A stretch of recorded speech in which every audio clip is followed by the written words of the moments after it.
T minus 1 minute.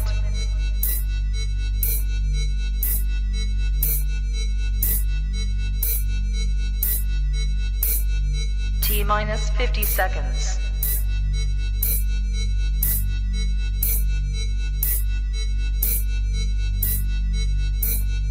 T minus 40 seconds.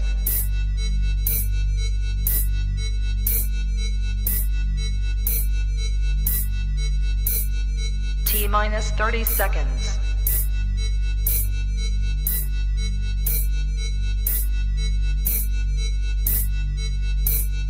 T minus 20 seconds.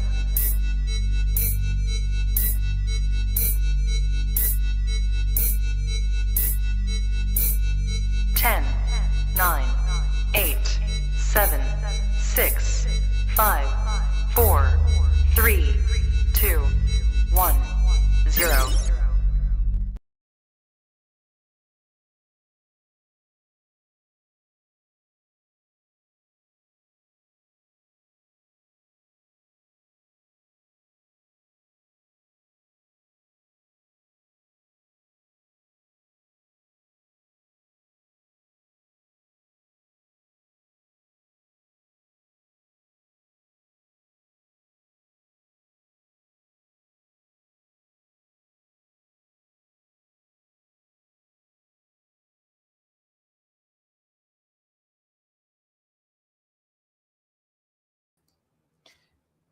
Sorry, folks. Right now on Truth Today, we're going to be discussing the Trojan horse of the First Amendment, how the First Amendment is being abused by the Marxists and the Muslims to destroy Western society, our civilization.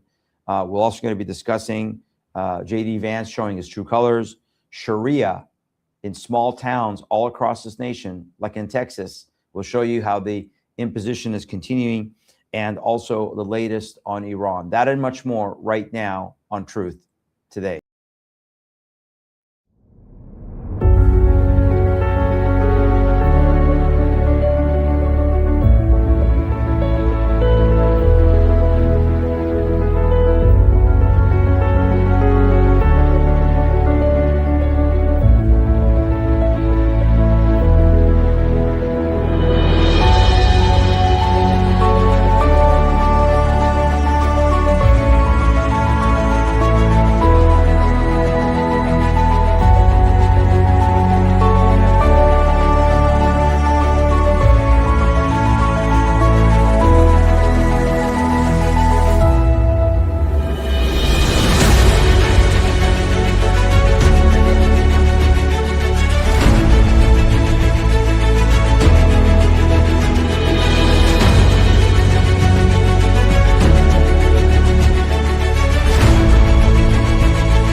All right, folks, thank you so much. My apologies there about the audio. Sometimes I forget to click the audio, so my apologies. Hopefully that you guys got the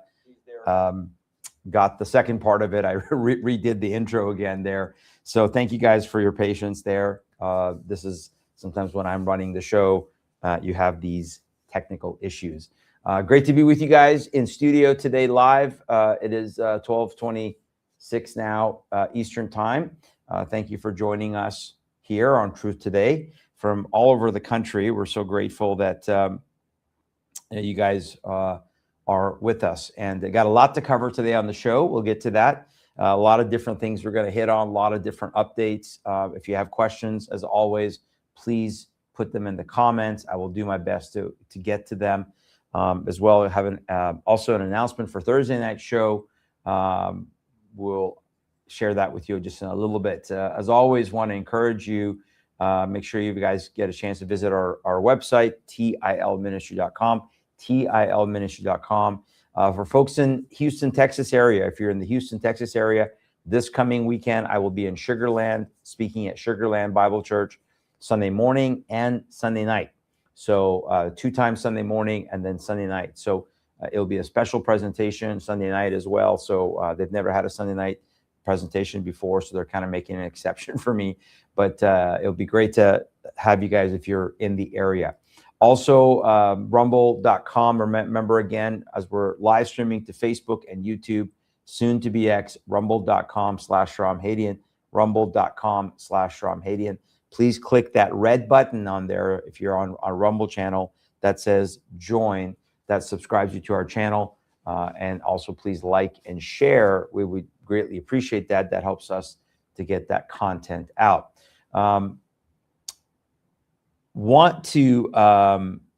Yes, Georgina, you can hear the presentation on Sugarland.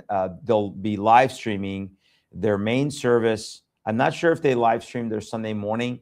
So Sunday morning, I'm going to be speaking at their Bible study hour on the rise of anti-Semitism, the rise of this Jew hatred that is continuing to just exponentially increase. I'll be speaking on that. And then during the main service, I'll be talking about Iran, Persia, and Bible prophecy. And then Sunday night, I'm going to be doing an update on the battle for America, the Islamic takeover of America, Texas. I'll be doing an update on that, particularly with what's going on in Texas, but how that affects the rest of the country.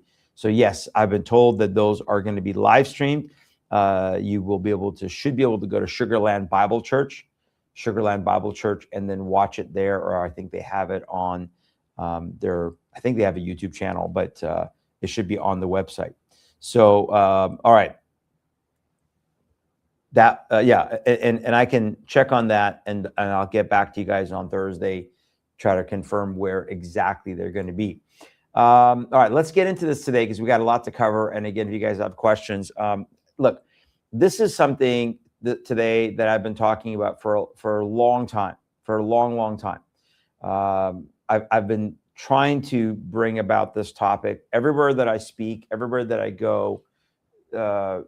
This idea of, this incredible idea of our First Amendment, this incredible idea that America was founded upon the First Amendment as the bedrock, as the hallmark of all other rights that have been given to us by God. So first of all, we must remember that these are God-given rights, that the amendments are there not to say this is, the only rights you have from God, but they're there as these are rights that cannot be encroached upon. These are rights that cannot be violated. They're inviolable.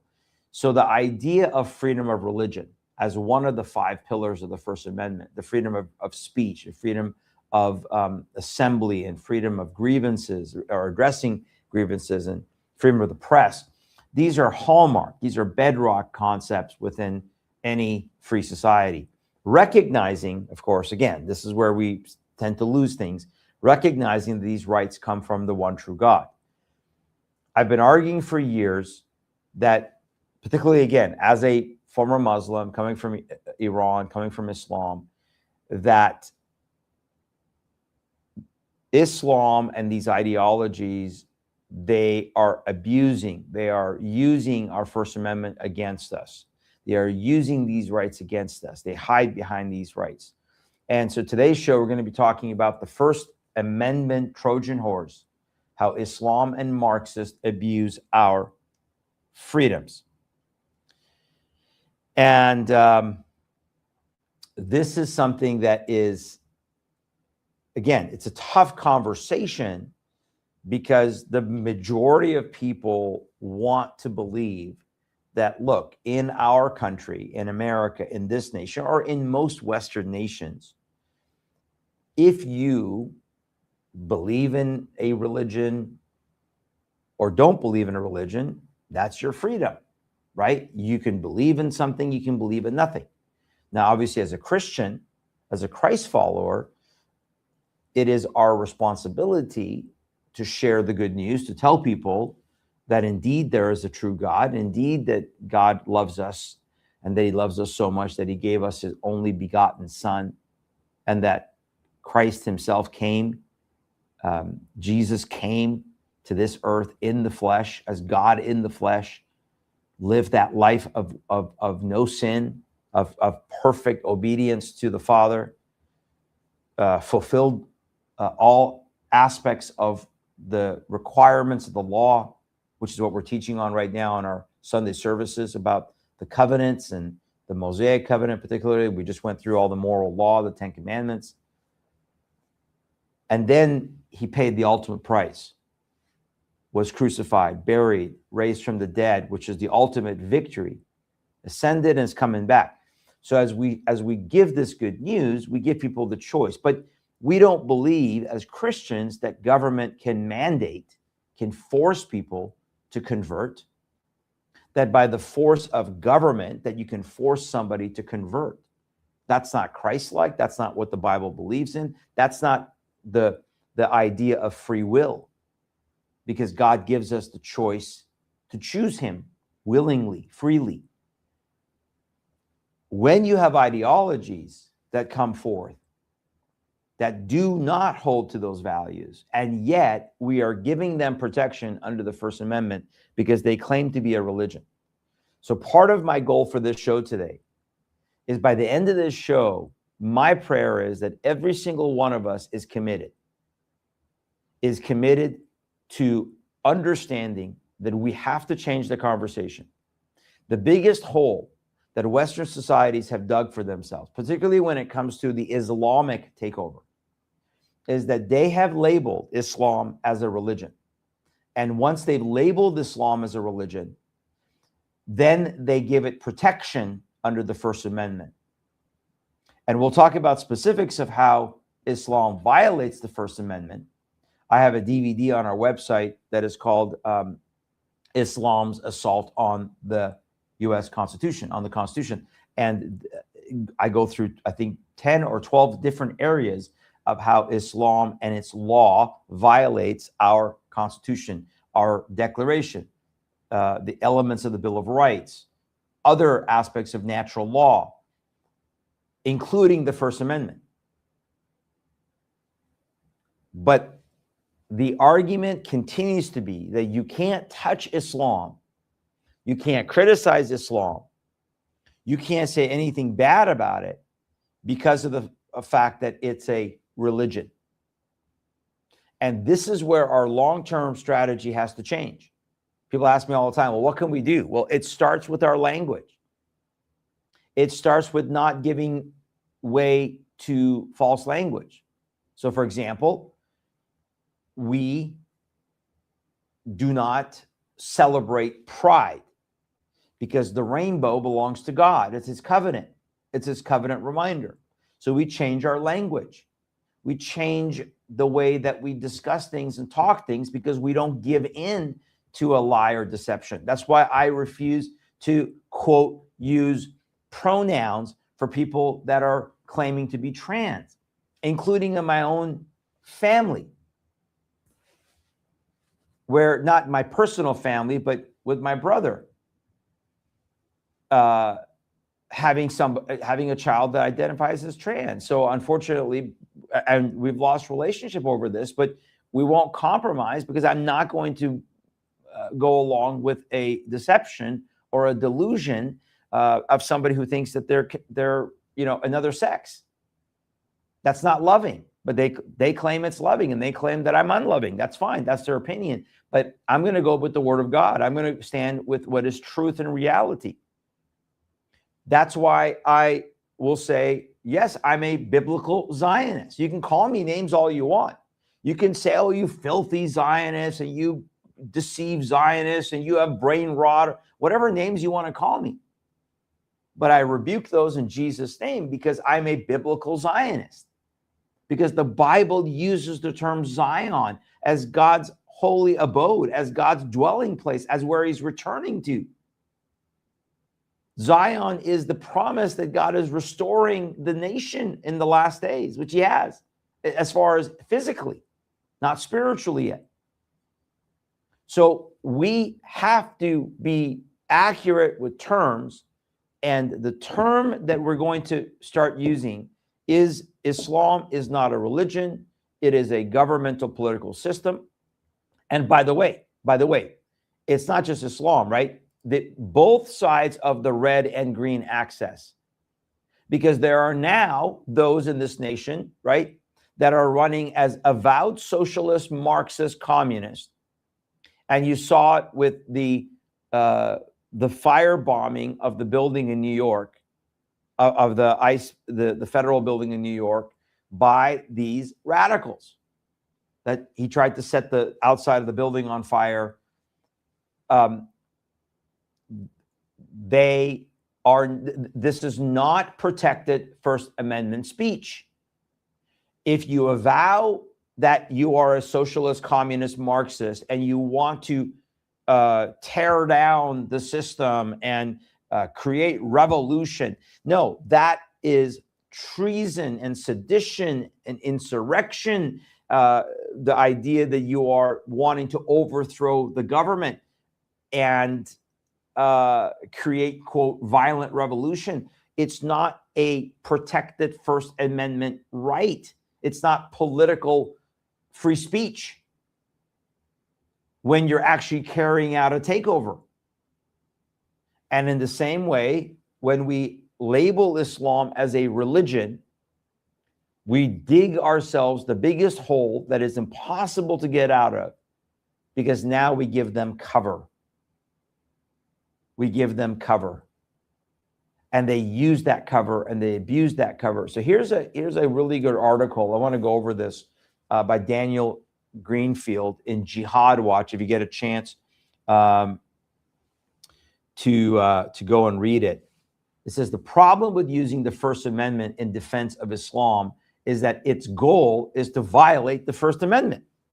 That's exactly right. This is exactly what I've been saying for 2 decades now. That where they will go into the streets, take over the streets, demand accommodation for their ideology, once they have control, once they get to that upper house, they will not honor those demands. I just watched a video the other day of a woman testifying at the Dearborn, Michigan City Council, where she said that she has on multiple occasions, even trying to get a lawyer, putting the city of Dearborn on notice. Why are you using public funds, she said, to put forth banners celebrating Ramadan within the city? Public money to put up banners and signs celebrating Ramadan that is specifically for Muslims, but you will not put up banners celebrating Easter or Passover. How is that not a establishment of religion in the sense of the preferential treatment? Because supposedly we've been told that the way that you interpret the First Amendment, which of course I don't agree with, is that you can't establish any religion. You can't give preferential treatment to any religion. But when they take over, that's exactly what they do. In Hamtramck, Michigan, when the Muslims banned pride events and pride flags, once they took over the entire city council and the mayor's office, and they have control over the city, even though some LGBTQ whatever group sued them, they lost in court. The courts are defending the Muslims, but they won't give that treatment to Christians, Jews, and any other belief system. So it's a double standard. It's not, quote, equal protection under the law. And so the article, and I just want to read a little bit of it here, goes on to say this. Quote, to protect Islamic rights, therefore, means depriving non-Muslims of freedom of religion. White Rose Magazine recently asked me to explore the subject of the legal status of Islam, and I dove into the article, Can We Ban Islam? The article looks at the status of religion and the parameters of what kind of illegal activities operating under the color of religion that the government can take action against. He goes on to say the The first problem with using the First Amendment in defense of Islam is that its goal is to violate the First Amendment. Islam's widely stated goal is to become a state religion around the world and in America as well. Now, if you know my presentations, like our new one, Battle for America, right? We go through it and I read the words of the Muslim Brotherhood. I go and read the words of these Islamic organizations. And when they say that our goal is not only to sabotage your miserable house, meaning our country, but they say that, and our goal is to make Allah's religion victorious over all other religions. So if they get their way, where Islam becomes in control and becomes the state, that's the argument, right? So what you have to change, what we have to change our argument when we're talking to anybody about this is, number one, on the red side, if somebody says, I love socialism, Marxism, communism, okay, you can have your opinion. But the moment you're implementing it, that is not protected under the First Amendment. It is not political activity that is protected. It is now an action of treason, of sedition, because you are overtly calling for another form of government and the overthrow of our government. And then someone would argue, well, can't they politically work to do that? Well, they can do it if we allow them to do it. They can do it as long as we allow them, as long as we say, oh, yes, they can have their ability to change the system.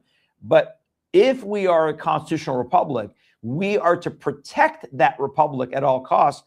And therefore, we should be able to label sedition. Well, again, on the green side of the axis, Islam comes along, and 1,400 years has demonstrated that when they take over countries and areas, that then they subjugate people to Islamic law. They set up governance, like in my birth country of Iran, and Islam becomes the government. Sharia becomes the government, the governmental laws, the constitution. So therefore, we have to be able to tell everybody, Islam is not a religion. Islam is not a religion. Islam is not a religion. It is a political, governmental, totalitarian system. It is a political, governmental, totalitarian system, meaning every area of government, legal, civil, criminal, financial statutes governing a nation is under Sharia. And here's the second point, right? If you've missed this in my presentations or in these talks, is that within Islam, there is no separation of the mosque and the state. So the religion, quote, religion becomes the state. When that happens, there is no First Amendment, because throughout 1,400 years, what have they shown? When they take over, they will then force you to convert. I just told you, we don't want to force people to convert to Christianity. We don't want the government to force people to become Christians. But if Islam takes over, they will use the government that they have taken over to begin to force people. First, they'll do what they're doing in places like Michigan or New York or Minnesota, even to some extent Texas, where they'll force you out. They'll push you out of those areas because you're not welcome. Christianity is not, or open expression of Christianity is not welcome. And in fact, they become hostile to it. They start arresting people like they have in Dearborn years ago, where Christians went outside the Arab festival in Dearborn and got arrested by the police for preaching the gospel because the Muslims attacked the Christians.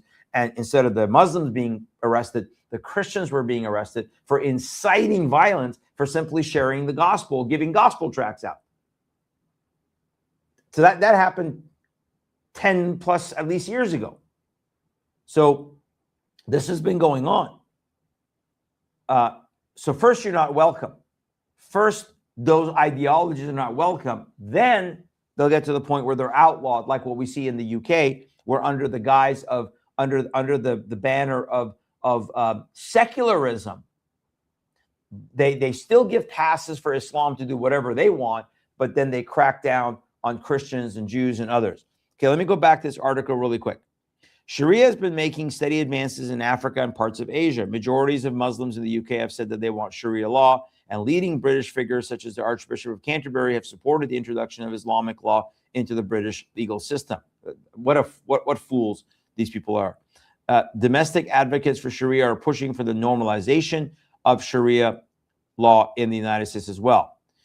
This would, in fact, turn Islam into an established religion in the United States, itself a violation of the First Amendment.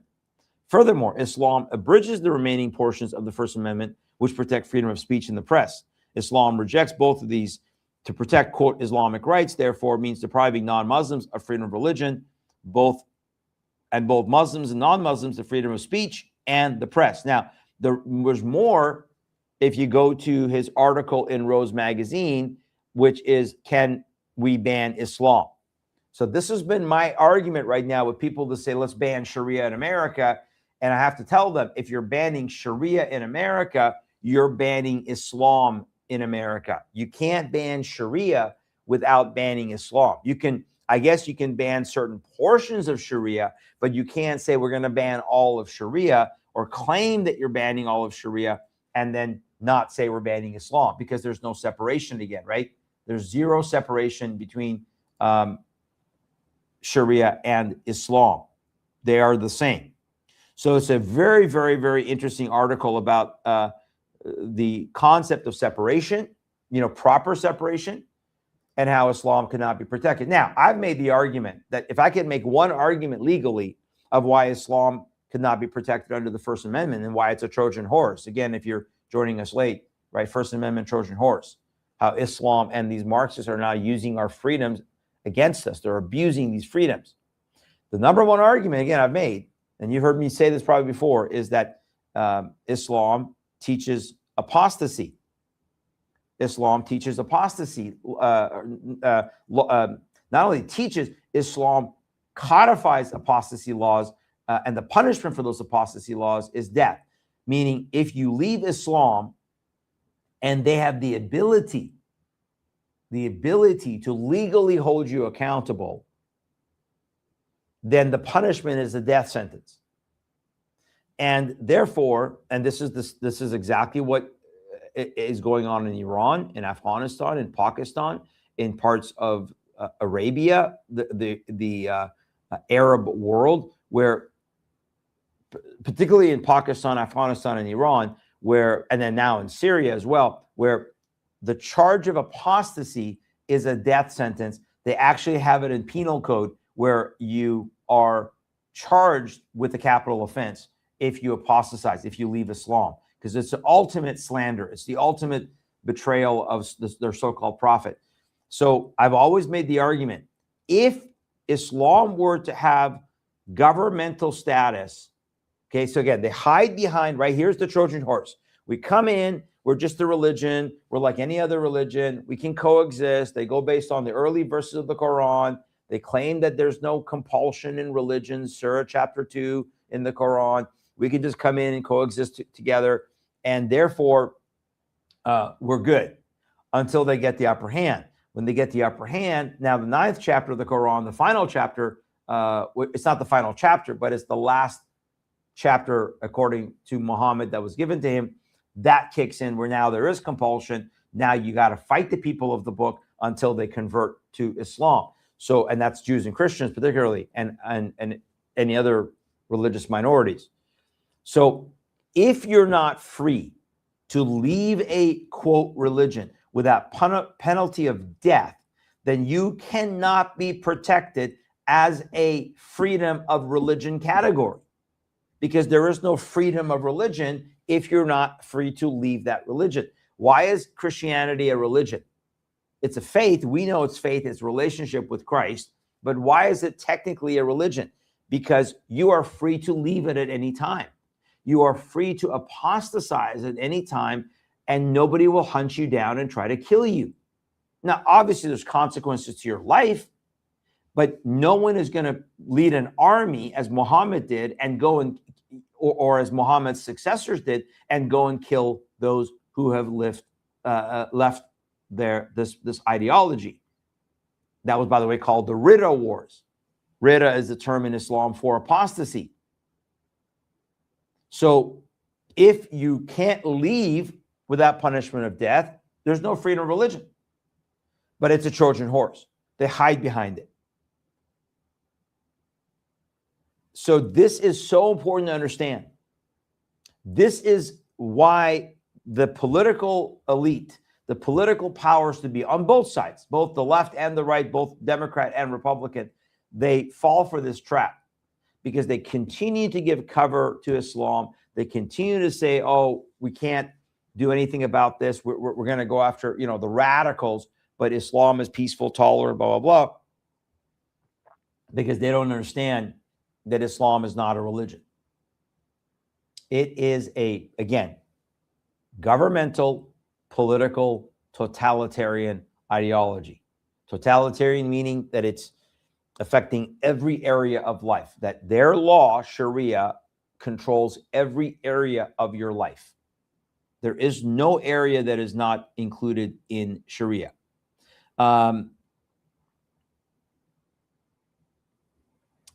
Georgina, let me get to your question here about evangelism of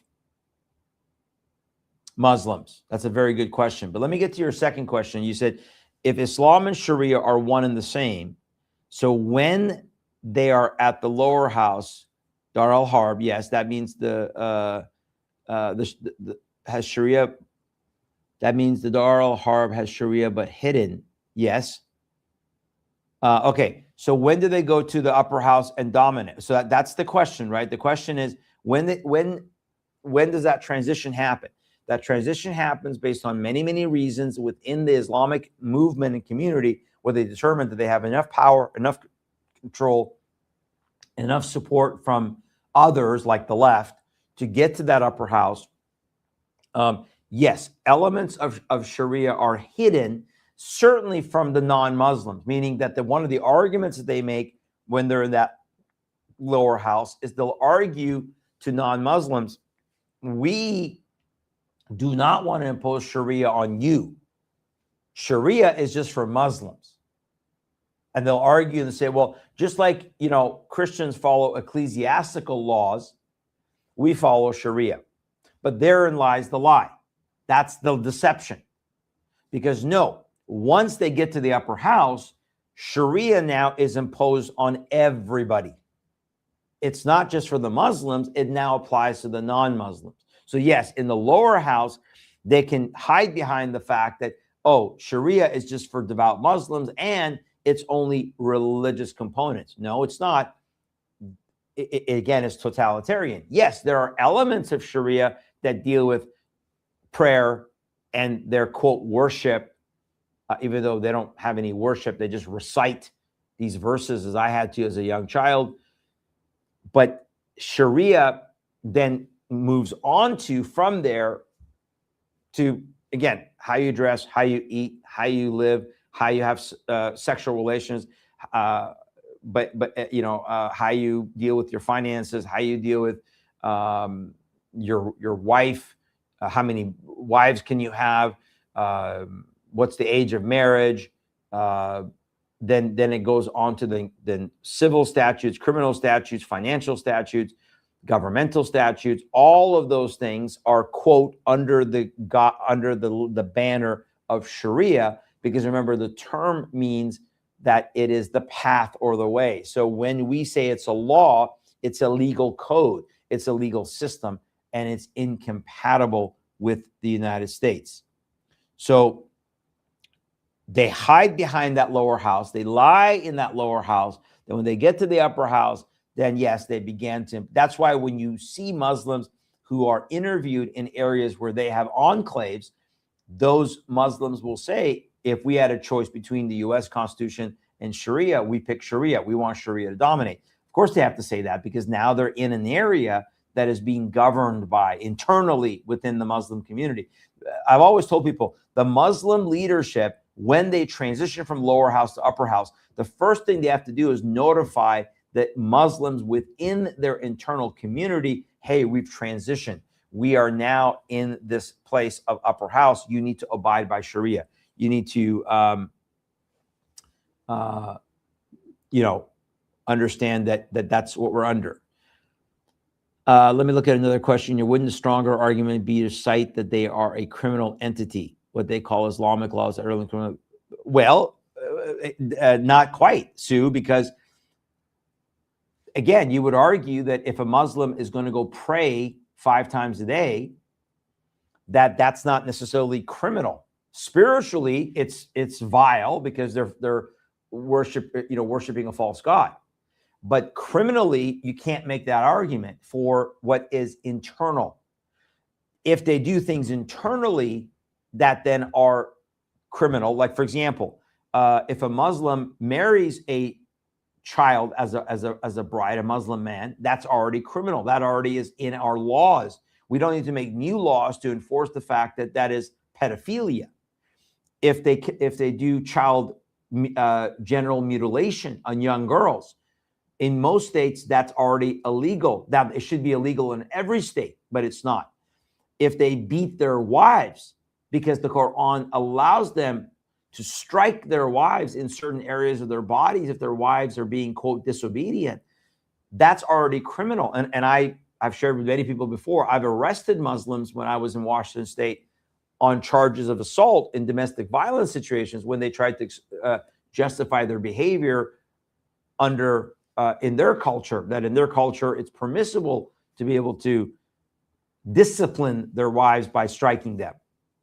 So there are already statutes that are criminal, but you can't make the argument that all of Sharia is criminal, because they will run to some judge, some these advocate judges, and they will get a ruling and it will be struck down. Even if a legislature in this country, if a governor, if a city council said, we're banning all of Sharia in this city, we're going to ban all of it, it would get struck down. So again, I am a realist. I'm not going to be a false optimist, because you have to be a realist in our current environment.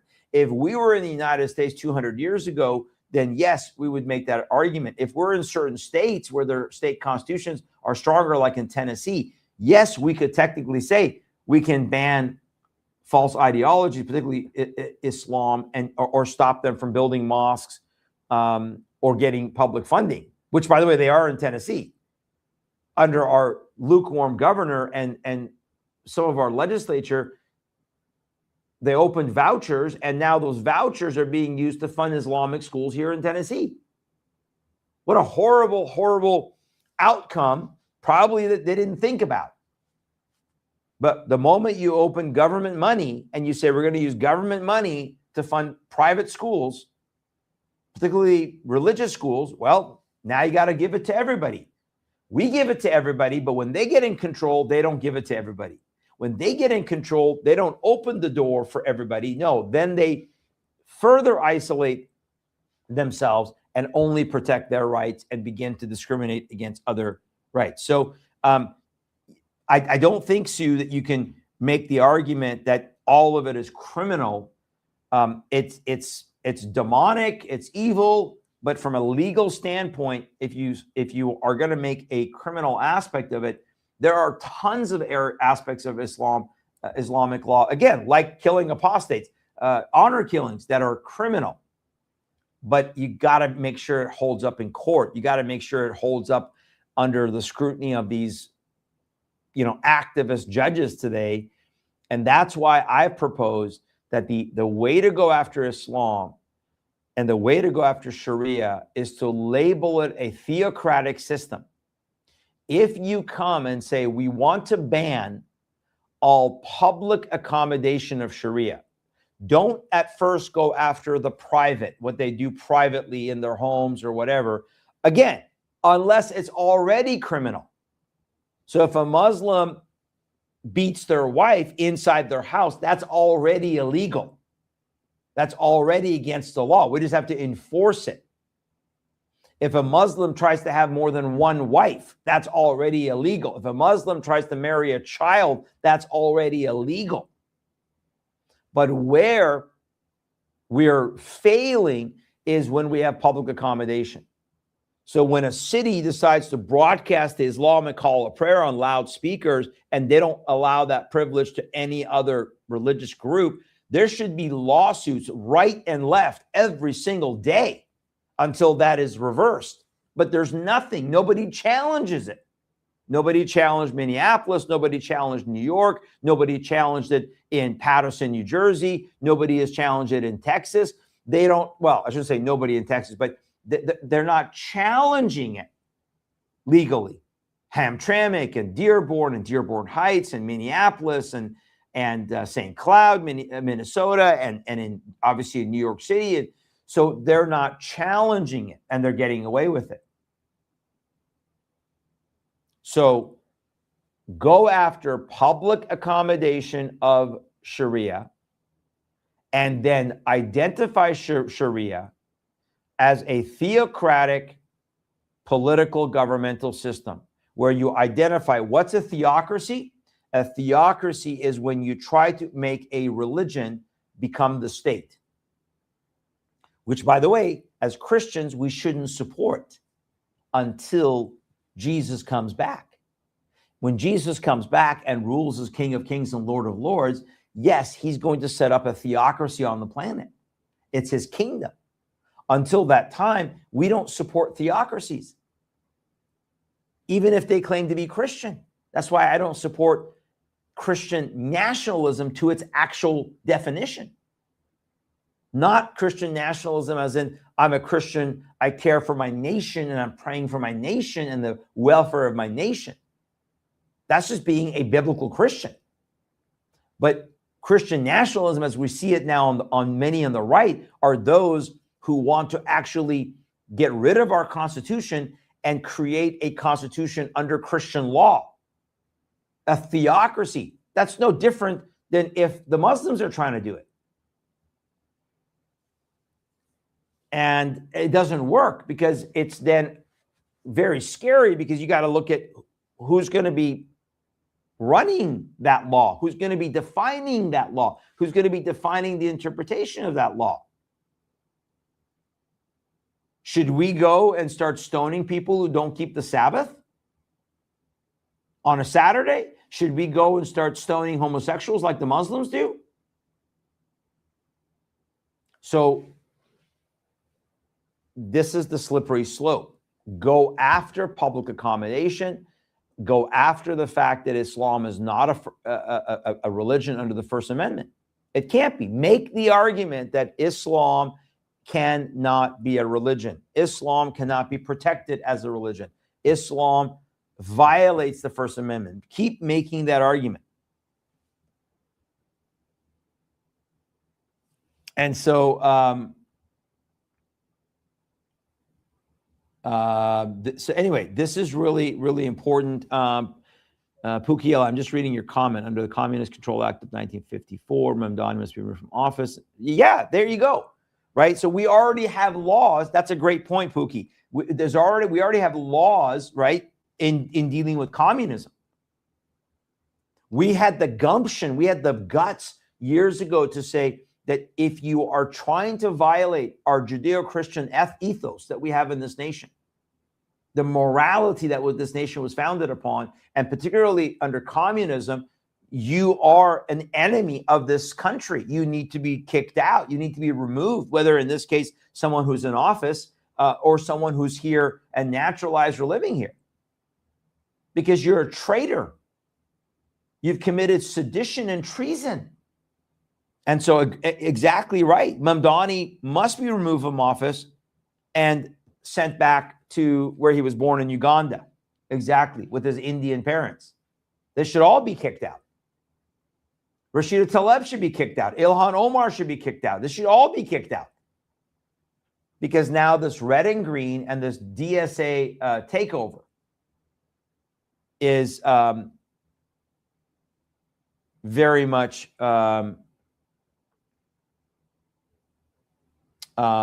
true. Sue, yes, the local, again, I've made the argument that the battle starts locally. So going to your local city council, going to your city council and demanding that they do not issue zoning permits, making it difficult for them to build these type of projects like they're doing in Texas with Epic and others that we're going to highlight this coming weekend when I'm in Houston, putting them on notice. putting them on notice now, absolutely. You can't wait till it becomes a federal issue. We got to fight the battle locally because that's where it is. But I'm just saying that you can go locally and demand that the local city council pass the American laws for American courts. By the way, I'm going to try to give you an update. I just read the bill that Florida just signed into law by Governor DeSantis and just a couple of weeks ago. I'm reading to the language of it where they actually in that bill mention that you can't use Shariah in the courts. Now, they didn't say in all aspects. They went because they had already passed a bill called ALAC, American Laws for American Courts, where it said you can't have foreign law in your courts. Idaho just passed that. Again, I've said this before. I had the privilege of being up there in January of this year and speaking to the many members of the legislature there, and they were able to pass American laws for American courts. So that was one step in the right direction. But what Florida just did was they strengthened their ALAC by specifically mentioning religious law. So ALAC only says foreign law. This bill legislatively mentions religious law and says, as an example, Shariah. So that was bold. And we're going to keep an eye on whether, I'm sure CAIR is sued. In fact, I'm pretty sure that CAIR has already sued DeSantis and Florida over this, CAIR being the Muslim Brotherhood CAIR. And we're going to keep an eye on this and see where this goes. But I think that was pretty gutsy on Florida's part to go forward and put that type of language in there. But look at what's happening in Tampa. Look at what's happening in parts of Florida where the Muslims are taking over some of these areas locally because of their influence in the city council. The Tampa mayor, who is a lesbian, is supporting the Muslims in Tampa. Go look it up. And so,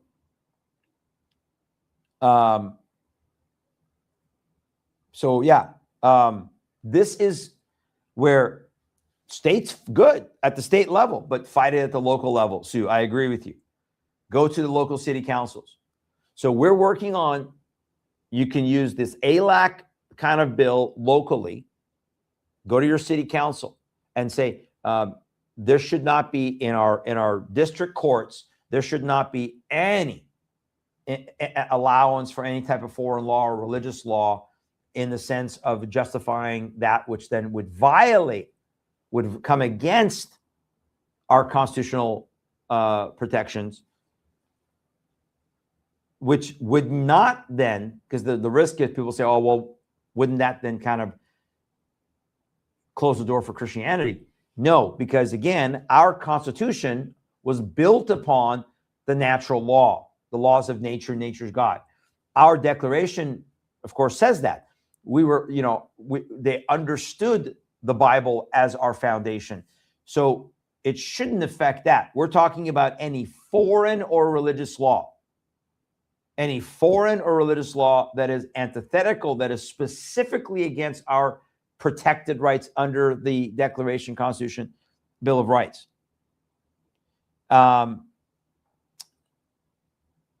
Any idea why the Trump administration hasn't moved quickly on deporting anti-American traitors in government positions? I have no idea other than they think they're going to probably lose in court because of all these advocate judges and all these enjoinments that they brought forth, these national injunctions that a district judge issuing a national injunction. This is ludicrous. But until Congress does something, until the Supreme Court itself, which has spoken against this, some of the members of the Supreme Court, but the Congress has got to act. Congress has the authority to rein back the power of the judicial, which it never was supposed to have this much power. It was never supposed to be the final arbitrator of our republic. And so, and politically, you got to believe what you're going to sell. So not only deport those that are here illegally, you got to deport, as you said, as Pookie said, someone, like again, if you look at, let's get to some of our articles. If you look at, where's that article that I had? Another DSA. Where is that one? Yeah, here's another one. All-out war erupts in Democrat Party as yet another DSA, that's the Democrat Socialists of America candidate in Michigan, takes on sitting House progressive. Politics is about redistribution of resources. So these guys are running. Michigan DSAer Donovan McKinney is working hard to unseat progressive Congressman Shariah Tanadar in the Detroit area. Tanadar denounced DSA over the October 7th atrocity, and now the communists and Muslims want him gone and replaced with a loyalist. Why? Because he supported Israel. So that is becoming a litmus test within the Democrat Party on the left, and it is becoming a litmus test on the right. Some of you asked me why I talked about J.D. Vance. J.D. Vance showing his true colors. Well, the reason J.D. Vance is showing his true colors, the reason I never trusted J.D. Vance, the reason that I think J.D. Vance is another turncoat like Mike Pence. Isn't it amazing how they sabotaged Trump through the vice president's office? I think it's the second time it's happening again. J.D. Vance, number one, is a Catholic. J.D. Vance has been taught replacement theology. So he does not support the concept of the right of Israel to exist theologically from what he's being taught. J.D. Vance is right now, I think, testing the political winds. He went on Joe Rogan's show and bashed Israel and spewed conspiracies about how Israel is controlling our government. J.D. Vance, his either his chief of staff or his legislative affairs lead was Bucky Carlson, Tucker Carlson's son. Until, look, I think there's a bit of a rift in the White House in regards to this, because there's going to be those in the White House that are supportive of Israel, supportive of their right to exist. And there's those who are not, who are being led by these groypers now that were initially founded by the likes of a Nick Fuentes. So this is happening again, both on the political left and on the political right, where Israel is becoming the litmus test. The Jews are becoming the litmus test. If you support Israel, if you support the right of existence, if you support the Jewish people, that becomes a litmus test. Now we got to go after you. And it's happening again on the left, and it's happening on the right. The left are eating their own. The right is eating their own, so to speak. And these folks are full out communists. Look at this picture. So one of the main people, this guy, okay, Hassan Piker is one of the main DSAers. He's very influential in this radical revolutionary movement. He just gave a speech to college Democrats. Look what he was wearing. Muslim DSAer Hassan Piker rants to college Dems decked out in a Mao-style suit. Quote, "No more to Democrats who compromise." So this is where they are going. Now, this guy, most of you may not know this guy. This guy is he's a Twitch streamer on Twitch, which is a social media platform, app thing, splitting the Democrat Party in two while honoring Mao Zedong with his suit. Mao, of course, killed tens of millions. The speech and suit set social media ablaze. Muslim DSAer Hassan Piker was sandblasted for wearing a Mao-style suit in his rant to the college Democrats of America, giving fawning homage to the murderous communist dictator Mao Zedong, who killed tens of millions of people. And if you go to this article, you can, on Rare Foundation, you can see it there. So they're going in this direction. So again, they use this to hide behind the first, or they're using the First Amendment to hide behind what they are considering free speech. This is not free speech. This is a call for sedition. This is a call for treason and overthrowing insurrection. This is truly insurrection. This is the call for the overthrow of the government. And we treat it as First Amendment speech, and it is not. It is not. Again, if you say, I feel violent, you can argue, that's protected speech. But if you say, I feel violent and I'm going to kill this person tomorrow. That is now giving motivation. You're now giving an actual intent to kill. And then if you say, and here's how I'm going to carry it out, here's the blueprint for how we're going to kill this person. Now you have motive, you have intent, and you have actual actionable plan. You have an actionable plan to carry it out. It's no longer your free speech. It is now a crime. So if the Muslims are telling you we're going to take you over, that should be criminal.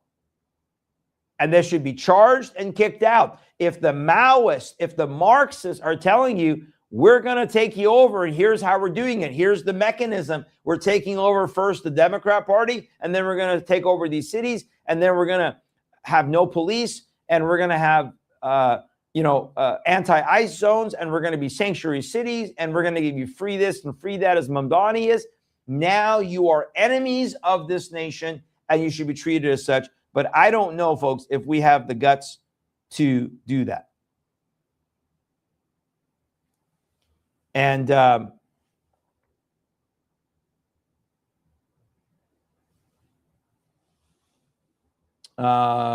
just looking at, so I think that going back to J.D. Vance, I think this is a really good article where J.D. Vance opts to appease dangerous anti-Israel conspiracies.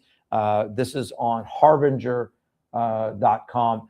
Really good article on this shift based upon his ideology as a replacement theology Catholic, but also based upon where he's trying to gauge the political winds. He's doing this right now.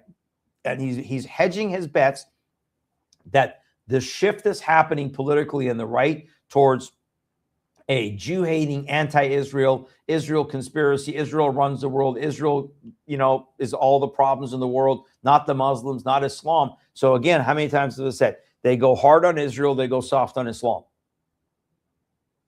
The moment you turn foul and vicious against Israel, you go soft on Islam. And I've seen it again and again and again. Let me get to a few other, yes, and thank you, Pookie. Then you have Peter Thiel's you have Vance's connections to Peter Thiel. So could it be that a lot of this technocratic movement with Trump, a lot of this push towards technocracy, AI, data centers, the stable coin, all of this stuff that's happening with Trump, could it be that's actually coming from Vance? We don't know. We don't know how much Vance is pushing this internally. I'm not letting Trump off the hook. I'm just saying, all right, here's some other headlines. Elizabeth Warren endorses Abdul al-Sayed in Michigan.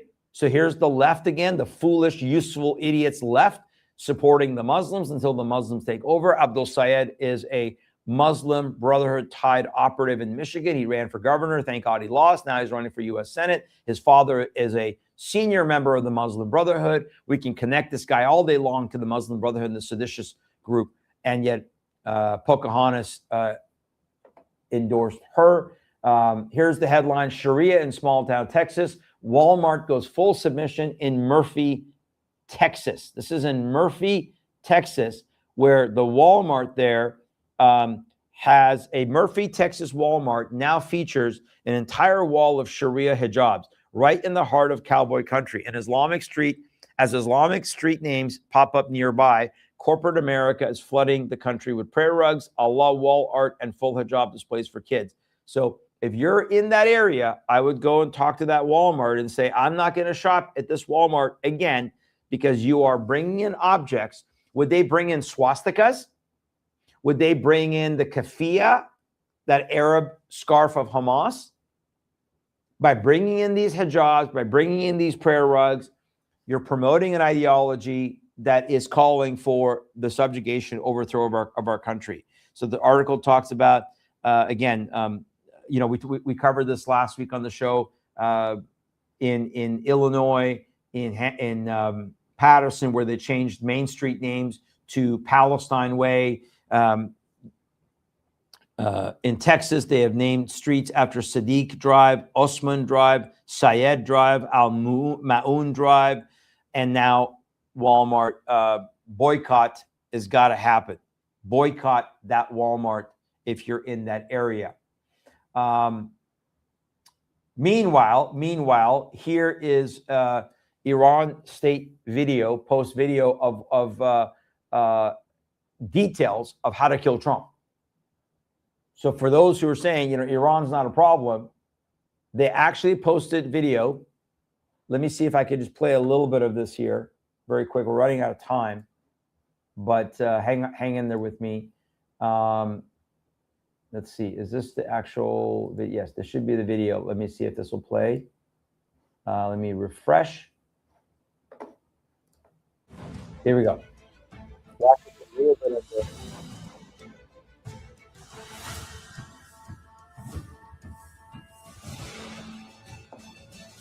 Detail. Watch the detail here. Where to kill Trump. Iran State News Agency video. این یک گزارش معمولی نیست. با استناد به پیچیده ترین پروتکل‌های امنیتی بین 2024 تا 2026 تحرکات روتین دونالد ترامپ در آمریکا جمع آوری و رمزگشایی شده. هسته مرکزی کاروان اسکورت ترامپ لیموزین ریاست جمهوری موسوم به هیولا است که همواره با یک نسخه بدل کاملا مشابه اسکورت می شود. بلافاصله پشت سر آنها شاسی بلندهای شورلت سابربن حامل تیم حفاظت و ضد حمله قرار دارند. در عقب صف خودروهای ارتباطی کاخ سفید و شاسی بلندهای مجهز به آنتن‌های گنبدی شکل یا جمرها با مسدود کردن سیگنال‌ها خطر بمب‌های ریموتی و پهپادها را دفع می‌کنند. در نهایت کامیونت فورد F550 مشکی رنگ متعلق به تیم واکنش اضطراری پزشکی موسوم به همر. عمده‌ترین مسیر تردد این کاروان در ایالت فلوریدا و شهرستان پام بیچ رقم می‌خورد. عملیات انتقال از فرودگاه ترامپ به مارالاگو یک روتین 10 دقیقه‌ای است. کاروان از گیت ها خارج شده، وارد بولوار دونالد جی ترامپ، بولوار جنوبی سابق می شود و به سمت شرق و ساحل می راند. گلوگاه امنیتی و بصری این مسیر، پل این بولوار روی آبهای جزیره بینگهام است.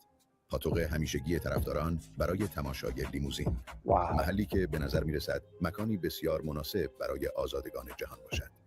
در آخر هفته ها ترامپ مسافت 5.1 مایلی تا کلوب گلف بین المللی وست پام بیچ را طی 8 تا 17 دقیقه می‌پیماید.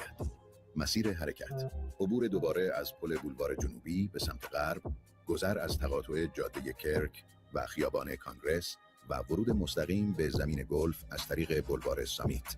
اما در نیویورک عملیات متفاوت است. هنگام فرود در فرودگاه لاگواردیا در کوینز، کاروان با پشتیبانی گسترده پلیس نیویورک Okay, I'm going to stop this here just for the sake of time. It's a little bit longer, about another minute, but you guys can watch it. It's on Memory TV, if you go to Memory TV. But that is detailed. That is disturbing. That should be all over the media. And this is why Iran is an existential threat to the world, to America. Iran is supporting Islam in America. Georgina, to your question, so he's not fixated on Iraq, he's fixated on Iran, but that, yes, Islam is the big threat to the United States, but Iran is part of the supporting mechanism of that threat. So is Pakistan. So is the Arab Emirate nations, obviously Qatar. So it's all together. It's all lumped as one. They are working together ultimately. And all of it is to bring down America. But if you don't decapitate this regime in Iran, arm the Iranian people, give them the chance. And I love what you guys are all saying. Pookie, I agree with you 100%. Folks, Trump needs to back off. Let Israel finish the job. Give Israel all the tools. Give Israel the green light. Say, you guys go do whatever it takes to decapitate this regime. Look at, by the way, the Saudis ended up moving 75% of their oil export away from the Persian Gulf and the Strait of Hormuz to the Red Sea. And now look what just happened. The Houthis, which are again Iran-backed, are now blockading the Red Sea. So the same thing on the other side is that there is a small channel there that you have to go through, a choke point. And so now the Houthis are trying to stop that flow. So There's no negotiation. There's no deal making. There's nothing. You have to give the best chance for the Iranian people to get rid of this regime. And it's crazy. Crazy, crazy, crazy. A couple other headlines. This is also a good article here by a pastor calling out this apostate, this so-called Christian Tallarico running for Texas Senate, who claiming to be a Christian, claiming to stand on Christian things. This pastor does a great job of refuting this liar, deceiver, demon that is running as a Christian. I encourage you again, harbinger.com, if you read that article, a great article there in defending that. But folks, and then you saw this latest thing where Mamdani is saying he's going to arrest Netanyahu with his visit to the United Nations. If he comes in, Trump saying, no way, you're going to arrest him. Mamdani saying if he comes outside of the areas that he's protected, we'll arrest him. And so somebody should arrest, as Pookie said, somebody should be arresting Mamdani and kicking him out of New York City. So again, folks, the bottom line is, to review, the First Amendment is being abused. The red and the green, the Muslims and the communist, socialist, Marxists hide behind freedom of speech, freedom of religion. They hide behind this. And what they are traitors and seditious and insurrectionists. They are the ones who are calling for the overthrow. They are the ones who should not be protected under the First Amendment. So please remember, change your speech. If you hear anybody say Islam is a religion, no, Islam is not a religion. Islam is a political, governmental, totalitarian system. Yes, there's a religious component, but there's no separation of mosque and state. If Islam takes over, it will become the state religion, and then there will be no freedom of religion. Bottom line, that's it. You just explained it in 10 seconds. Islam is not a religion, cannot be protected as a religion, should never have been protected as a religion, should not have religious freedom to build their mosques, which is their according to the Muslim Brotherhood, their center operating facilities. That's their center point of their operating facilities for their takeover of any country is their mosques. Now that's a tougher one to try to stop mosques from going up, because they'll claim that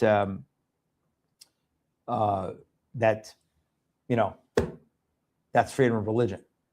But if we label it and can define it over time as a totalitarian theocratic system, again, Sharia is a theocratic system, I think we're going to have some leeway. Pray for the president. Pray that the president will listen to wisdom from the Holy Spirit, not his false advisor, Paula White, and not his turnkey, J.D. Vance. Pray that President Trump will do what is right. And I think what is right is not just continuing some of these air attacks on Iran, not just continuing the blockades, but fully giving the green light to Israel to go in and finish the job, arm the Iranian people, support them. You will then see the defections. Again, I've said it time and time again. You will then see the defections internally. If the people that are there believe that this is it, that this regime is about to topple because there's no waffling, there's no lifelines, there's no deal, then many will defect, will side with the Iranian people. The Iranian people will come back into the streets again, be willing to put their lives on the line, and the world will rid itself of this mechanism. Now, it will not rid itself of Islam, but it will rid itself of the mechanism that right now is funding so much of the Islamic movement. By the way, the Iranian regime has a very, very strong presence within mosques in places like Michigan, Dearborn Heights, Dearborn, and also places where I'm going, like in Houston. Very, very strong Shiite Islamic regime of Iran presence in places like Houston, Texas. It is absolutely problematic and should be dealt with. But again, I hope that you will use these resources, get out there, get your voices heard. Couple of quick things. Again, remember that please pray for our primaries here. We're supporting our friend Representative Monty Fritz, who's running for governor. This is a huge election here for us in Tennessee, a big opportunity because Marsha Blackburn is absolutely, I don't trust her. I believe she is deceptive and a snake and a political, just a political hack. Monty is the real deal in the sense of freedom and fighting for Tennessee here, stopping the globalist takeover, stopping the infiltration of Tennessee as far as these under the guise of economics, stopping data centers. There's a whole bunch of stuff that he's for, and we got to pray for that. August 6th is our primary, so please pray for Monty Fritz. We're supporting him, praying for him, and we'll be praying for all that's going on. Also, wanted to let you guys know again. Remember that if you need ivermectin, go to FreshDrugs.com. FreshDrugs.com. Our good friends here in Tennessee, their pharmacy, compound pharmacy. You can order it, pay for it, and if you're out of the state of Tennessee, put our name, Shariah Hadian, Truth and Love Ministry, as the pickup person. We'll go pick it up and we'll mail it to you in your state if you need ivermectin, because they are one of the few places that you can get ivermectin that's not from India. So again, FreshDrugs.com, you can order it, pay for it, put us as the pickup person, and then if you choose to, you can then go on our donate page and make a small donation, $10 or $15, to cover the shipping and handling and all that kind of stuff. But we will do that. And if you need it in an urgent situation overnight, by the way, I'm reading some incredible articles. I want to bring somebody on the show to talk about this. Some incredible articles about the research that is being done now on ivermectin, fenbendazole, and mebendazole in fighting cancer. It is incredible, the research. And of course, the big pharma doesn't want you to know this. The cancer machine doesn't want you to know this, because all they want is chemo, radiation, drugs. But this is incredible. So I'm going to try to bring somebody on who can give us information. But again, ivermectin isn't just for fighting, anything antiviral. Remember, it is an approved antiviral, but it's also anti-inflammatory. I'm not a doctor, but based on those I've talked to, it's anti-inflammatory.